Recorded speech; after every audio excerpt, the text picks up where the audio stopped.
Sebelum melanjutkan, jangan lupa subscribe dulu, terima kasih. Bab 399 Poster Buronan Bersatu. Dengan naga yang melintasi 9 surga, Chu Feng terbang dengan kecepatan penuh. Namun, setelah terbang hanya selama 4 jam, kekuatan obat terlarang mulai memudar dengan cepat dan perasaan pantulan mulai muncul. Dalam situasi itu, Chu Feng juga tidak berani untuk terus terburu-buru dan di tempat terdekat, dia memilih sebuah pegunungan yang tidak terlalu besar dan bersembunyi di dalamnya. Apa yang disebut tempat paling berbahaya adalah tempat paling aman. Memang ada beberapa kebenaran dalam ungkapan itu. Pegunungan yang tidak biasa itu sama sekali bukan tempat terbaik untuk bersembunyi, tetapi justru karena itu, mungkin tempat itu akan selalu diabaikan oleh orang-orang yang mencarinya. Jadi, Chu Feng merasa bahwa ini adalah tempat yang bagus untuk bersembunyi. Asteris ledakan dentuman-dentuman. Setelah memasuki pegunungan, Chu Feng menggenggam kapak hantu Asura dan mengayunkannya dengan liar.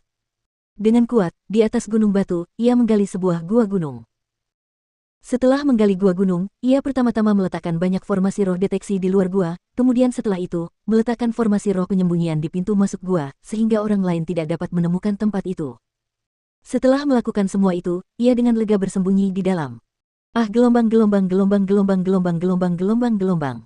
Dengan sangat cepat, kekuatan pantulan obat terlarang mulai meningkat. Bahkan setelah mengonsumsi pil penyembuh yang diberikan wakil ketua Gao kepada Chu Feng, rasa sakitnya masih sangat sulit ditahan oleh Chu Feng. Seolah-olah semut yang tak terhitung jumlahnya mengebor tubuh Chu Feng, dan dari pembuluh darah, kulit, dan bahkan organ, mereka merobek dan menggigit Chu Feng di seluruh tubuhnya. Gatal aneh yang tak tertahankan dan rasa sakit yang tak tertandingi. Namun, dengan sangat cepat, penderitaan yang menyiksa itu menghilang dan tak lama kemudian, yang menyelimutinya adalah panas yang membakar, seolah-olah Chu Feng jatuh ke dalam tungku. Ia menanggung siksaan lautan api, dan juga seolah-olah ada tungku yang membakar tubuh Chu Feng dari dalam. Karena tersiksa oleh panas yang mengerikan itu, Chu Feng sudah merobek pakaiannya hingga hancur dan dia sudah telanjang bulat saat dia berguling-guling di dalam gua. Namun, meskipun begitu, dia tidak mampu menahan rasa panas itu. Akhirnya, rasa panas itu memudar, namun yang tidak diduga Chu Feng adalah bahwa siksaan obat terlarang masih berlanjut dan kali ini, dinginnya menusuk tulang. Begitu dinginnya hingga Chu Feng menggigil dan itu tak tertahankan. Seolah-olah dia dipindahkan ke gua es. Dengan itu, kadang-kadang, Chu Feng berkeringat dengan tetesan besar, dan kadang-kadang, seluruh tubuhnya bergetar. Kadang-kadang, dia mengepalkan jantungnya dan menggaruk paru-parunya, dan kadang-kadang, dia memukul dadanya dan menghentakkan kakinya. Dia disiksa sampai mati dan kembali. Saat pertama kali dimulai, Chu Feng bahkan masih bisa berteriak keras untuk melepaskan rasa sakitnya, namun setelah itu, Chu Feng bahkan tidak punya kekuatan untuk berteriak dan dia hanya bisa terlatih-tatih tak berdaya di tanah dan sesekali akan bergerak-gerak. Harus dikatakan bahwa pantulan obat terlarang ini benar-benar menyiksa. Obat itu tidak akan membuat orang pingsan karena rasa sakit. Obat itu akan membuat mereka tetap sadar dan terjaga, untuk merasakan rasa sakit itu dengan seluruh tubuh dan hati mereka. Itulah harganya. Meminta kekuatan yang bukan milik sendiri berarti mereka harus membayar harga yang pantas untuk itu. Itulah yang dilakukan oleh Forbidden Medicine. Chu Feng saat ini sedang membayar harga itu, dan sepanjang hidupnya, itu adalah rasa sakit fisik yang paling tak tertahankan yang pernah dirasakannya sebelumnya. Namun Chu Feng tidak menyesalinya karena dia tetap hidup, dan dia malah mendapatkan 1.050.000 manik-manik mendalam karenanya. Manik-manik mendalam itu akan sangat meningkatkan kultivasi Chu Feng dan jarak ke alam mendalam tingkat ke-7 akan selangkah lebih dekat. Itu juga berarti dia selangkah lebih dekat dalam menyelamatkan kedua saudari Surou dan Sumei. Jadi, Chu Feng merasa bahwa semuanya sangat berharga. Bahkan jika harga pemulihannya bahkan lebih menyakitkan, bahkan lebih lama, itu tetap akan sepadan. Harus dikatakan bahwa pencegahan Zi Xuanyuan memiliki efek. Jie Xingpeng benar-benar pergi dan dia tidak diam-diam mengikuti Chu Feng. Jadi, untuk sementara, Chu Feng aman.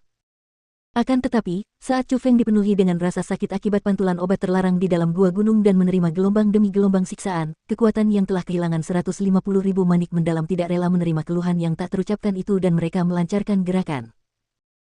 Aliran Yuangang, aliran Dewa Api, Sekte Putih Tersembunyi, Lembah Bebas dan Tak Terkekang, Lembah Dewa Pedang, serta klan Jie, ke-6 kekuatan puncak, memberikan hadiah besar dan menyebarkan poster pencarian ke seluruh penjuru benua 9 provinsi serta bergabung untuk menyebarkan poster pencarian bagi Chu Feng. Adapun alasan mereka memasang poster buronan, itu juga sangat tidak masuk akal. Mereka sebenarnya mengatakan bahwa Chu Feng mengambil persenjataan elit, kapak hantu Asura, yang mereka, para ahli, temukan di dalam reruntuhan kuno. Juga, karena itu, meracuni para ahli kekuatan mereka dan menyebabkan mereka mengalami kerugian besar. Bahkan mereka mengatakan bahwa Chu Feng adalah wabah. Meskipun dia masih sangat muda, dia harus disingkirkan atau akan ada bencana yang tak ada habisnya di masa depan. Menghadapi pernyataan yang tidak masuk akal seperti itu, World Spirit Guild tidak berani mengatakan apapun. Bagaimanapun, mereka telah membantu Chu Feng sebelumnya dengan membantunya melarikan diri. Dan juga karena itu, sekolah Yuangang dan kekuatan lainnya merasakan kebencian di hati mereka terhadap World Spirit Guild dan beberapa bahkan ingin menyerang World Spirit Guild. Di saat-saat seperti itu, World Spirit Guild benar-benar tidak bisa lagi ikut campur dalam masalah antara Chu Feng dan kekuatan lainnya, atau itu sama saja dengan membakar diri mereka sendiri. Adapun villa bergengsi, mereka tidak memasang poster buronan dan diam-diam menerima 150.000 manik-manik misterius yang ditipu Chu Feng. Mengenai mengapa seperti itu, tidak diragukan lagi, ada sedikit banyak hubungannya dengan Zi Xuanyuan. Harus dikatakan bahwa segera setelah poster pencarian keluar, keributan mulai mendidih. Bagaimanapun, dalam pertemuan pernikahan, Chu Feng telah membuat namanya dalam sekali jalan dan banyak orang memiliki banyak kesan baik tentang Chu Feng dan merasa bahwa dia adalah seorang jenius yang luar biasa. Namun, mereka tidak pernah menyangka bahwa Chu Feng adalah orang seperti itu. Hal itu menyebabkan kesan baik banyak orang terhadap Chu Feng langsung hancur.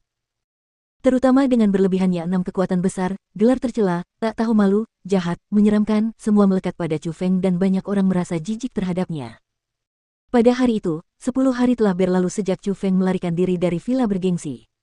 Semua orang yang masih berpartisipasi dalam pertemuan pernikahan berkumpul kembali di puncak gunung.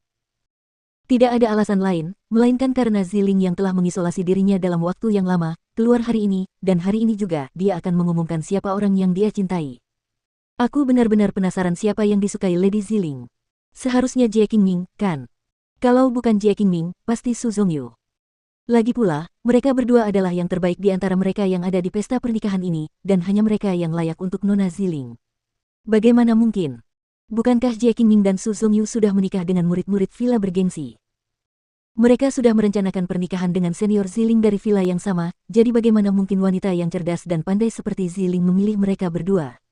Mungkin tidak demikian. Pernikahan bisa diatur, dan pernikahan juga bisa dihancurkan.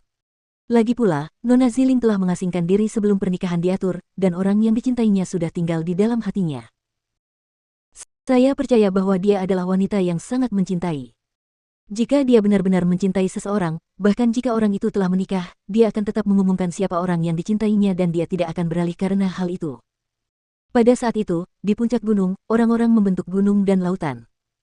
Orang-orang memiliki banyak dugaan mengenai orang yang disukai Ziling dan banyak orang merasa bahwa kemungkinan orang itu adalah Jie Qingming dan Su Zhongyu adalah yang terbesar.